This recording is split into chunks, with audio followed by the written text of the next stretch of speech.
In the heart of Africa, two titans are racing towards the sky. One aims for 421 meters of pure ambition, the other stands at 327 meters of diplomatic power.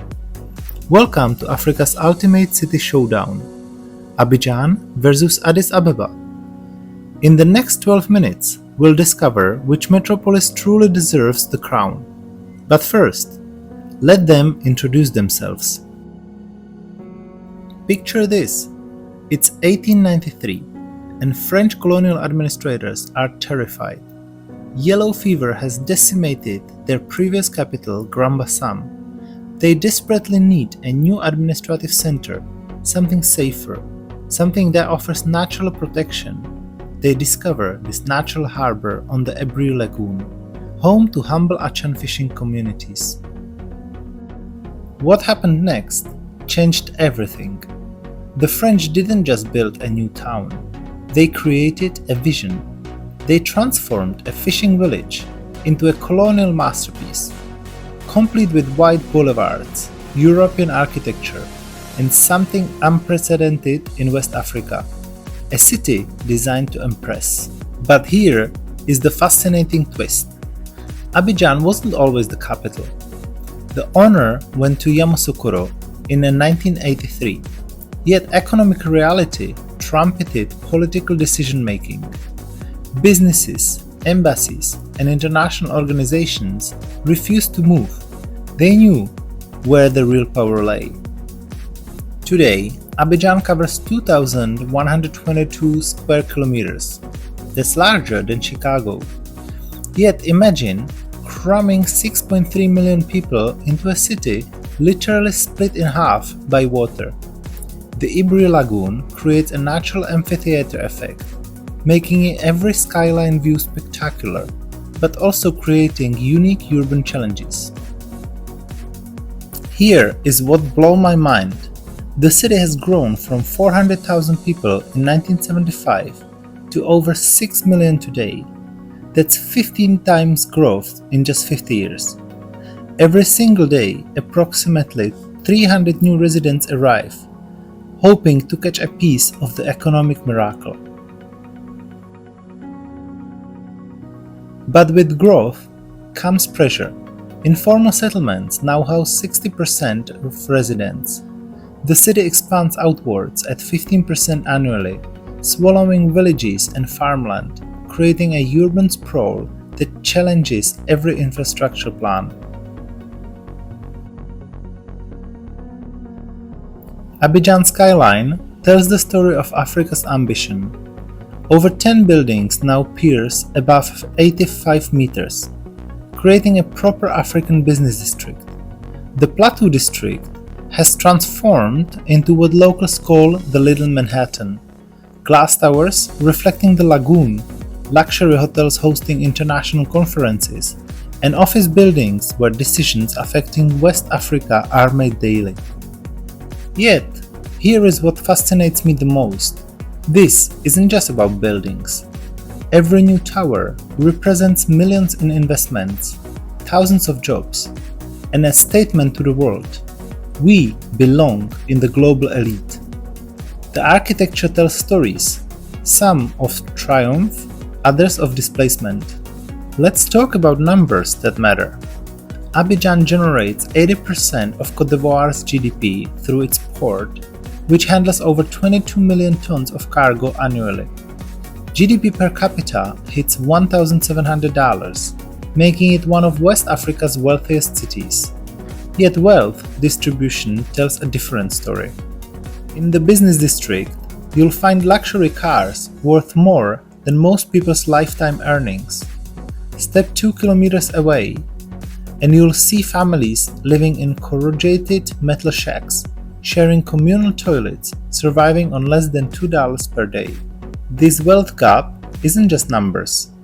It's visible everywhere. Glass towers casting shadows over informal settlements, air-conditioned shopping malls next to open sewers. The economic miracle has created winners and losers, often separated by just a few city blocks. Abidjan's infrastructure story is one of ambitious plans meeting harsh realities. The city has exploded from 1,000 kilometers of roads in the 1960s to over 5,600 kilometers today. That sounds impressive until you experience Lagos-level traffic jams during peak hours. Getting around Abidjan is an adventure. The city's unique geography, split by lagoon waters, means every bridge becomes a critical bottleneck. During rush hours, crossing from one side to another can take 2 hours for a journey that should take 20 minutes. Public transport is a colorful chaos of blue buses, yellow shared taxis, and motorcycle taxis weaving through traffic. The government has tried to modernize with air-conditioned buses and a planned BRT system, but implementation lags behind ambition. Yet, here is what I admire: Abidjan's resilience. Despite the challenges, the city keeps moving, keeps growing, keeps believing in its future. Let's be honest about Abidjan's challenges. Social inequality isn't just a statistics. It's visible everywhere.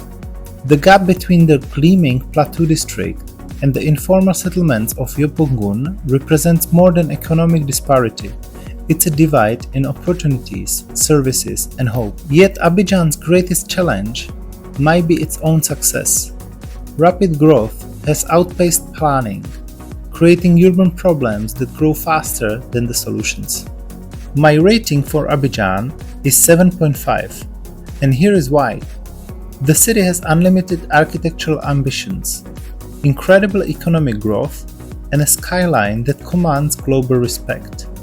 The transformation from fishing village to African Manhattan is genuinely impressive.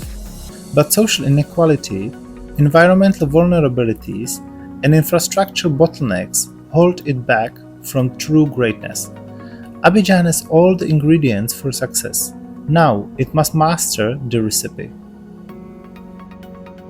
Now, Addis Ababa tells a completely different story, one of Africa's sovereignty.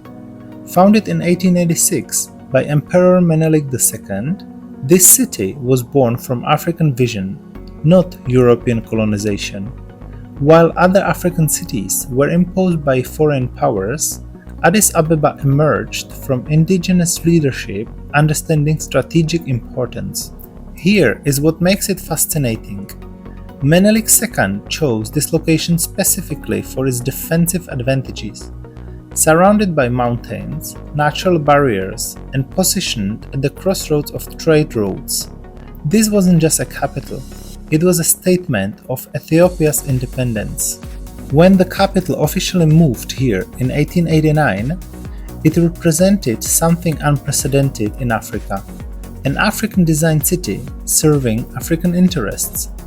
No colonial master plans, no foreign architectural impositions, just African urban planning refined by centuries of kingdom-building experience. Addis Ababa covers 527 square kilometers, smaller than Abidjan geographically, but housing 3.6 million people with projections reaching 5 and more millions by 2036. This creates population density that makes Manhattan look spacious. Here is the mind-blowing part. This city has grown from 400,000 people in 1960 to 3.6 million today. That's 9 times growth. But unlike Abidjan's coastal expansion, Addis Ababa grows vertically and into mountain valleys, creating a unique urban landscape. Every year, approximately 200,000 new residents arrive, many from rural areas seeking opportunities. This creates intense pressure on housing, services, and infrastructure, but also brings diverse cultural influences that enrich the city's character. Addis Ababa development follows mountain contours, creating natural terracing that makes every district feel like a different world. Bola Road district mirrors Dubai luxury with glass towers and international hotels, while traditional neighborhoods in areas like Piazza maintain centuries-old trading traditions where merchants still negotiate over coffee ceremonies. What fascinates me the most is how city balances traditions and modernity. You can find a 16th century cathedral standing next to a 30-story office building. Horse-drawn carts share road with luxury SUVs. This isn't urban chaos, it's urban harmony. The city's development follows Ethiopian philosophy: gradual, sustainable, community-focused. Rather than massive demolition projects, Addis Ababa grows organically, layer by layer, respecting existing communities while creating space for new opportunities. Let's talk about economic power. Addis Ababa's GDP per capita sits at $850, significantly lower than Abidjan's $1,700. But here is what the numbers don't tell you. Ethiopia's economy grows at 8% annually, meaning Addis Ababa's wealth doubles every 9 years. The city isn't just wealthy, it's influential. Home to the African Union headquarters and over 100 international embassies, Addis Ababa generates diplomatic power that far exceeds its economic weight. Decisions affecting 1.3 billion Africans are made within the city limits. The economic story isn't just about money, it's about transformation. From an agricultural trading post to a services hub serving the entire Horn of Africa. Airlines connect Addis Ababa to 120 destinations worldwide, making it Africa's aviation gateway. Addis Ababa approaches infrastructure differently than most African cities. Rather than massive projects that create debt, it focuses on systematic, sustainable development. The city's road network has grown from 500 kilometers in 1990 to over 2,800 kilometers today. Here is what impresses me the most. Addis Ababa's built Africa's first modern light rail system, serving 500,000 daily passengers across 34 kilometers of track. While Abidjan's metro faces delays, Addis Ababa's rail system operates efficiently, connecting mountain districts that were previously isolated. The city has invested heavily in digital infrastructure. Fiber optic networks reach every government building, and internet connectivity has transformed how businesses operate. This isn't just about roads and bridges, it's about connecting people to opportunities. Getting around Addis Ababa is an adventure, but a manageable one. The city's unique geography means traffic exists, but it's not Lagos-level chaos. A $0.25 bus ride can take you from the international airport to the city center, connecting districts through mountain roads that offer spectacular views. Here's something that will shock you. Addis Ababa is one of Africa's cleanest major cities. Despite housing 3.6 million people, the city maintains cleanliness standards that shame much wealthier capitals. How? Community involvement and systematic waste management. The transportation system reflects Ethiopian pragmatism. Blue and white buses serve major roads, while minibuses fill gaps in the network. Motorcycle taxis navigate narrow mountain streets, reaching areas that larger vehicles cannot. Let's be brutally honest about Addis Ababa's challenges. 60% of residents live in informal settlements. Youth unemployment hits 50%. Housing shortages mean families wait years for affordable accommodation. These aren't small problems, they are existential threats to the city's future. Yet, here is what gives me hope. Addis Ababa's approaches problems systematically. Rather than ignoring challenges or making grand promises, the city implements incremental solutions, community-based housing programs, skill training initiatives, and gradual infrastructure improvements. My rating for Addis Ababa? 8.5. And here is why. The city demonstrates sustainable urban planning, efficient governance, cultural preservation alongside modernization, and diplomatic influence that exceeds its economic weight. Yet, it faces massive challenges, but the systematic approach gives me confidence in long-term success. Addis Ababa isn't just building a city, it's building a future where African cities can grow sustainably, where tradition and modernity coexist, where diplomatic influence creates opportunities beyond economic metrics. That vision, combined with practical execution, makes Addis Ababa not just a successful city, but a model for African urban development. Which city captured your attention? Drop a comment below and subscribe for more city journeys.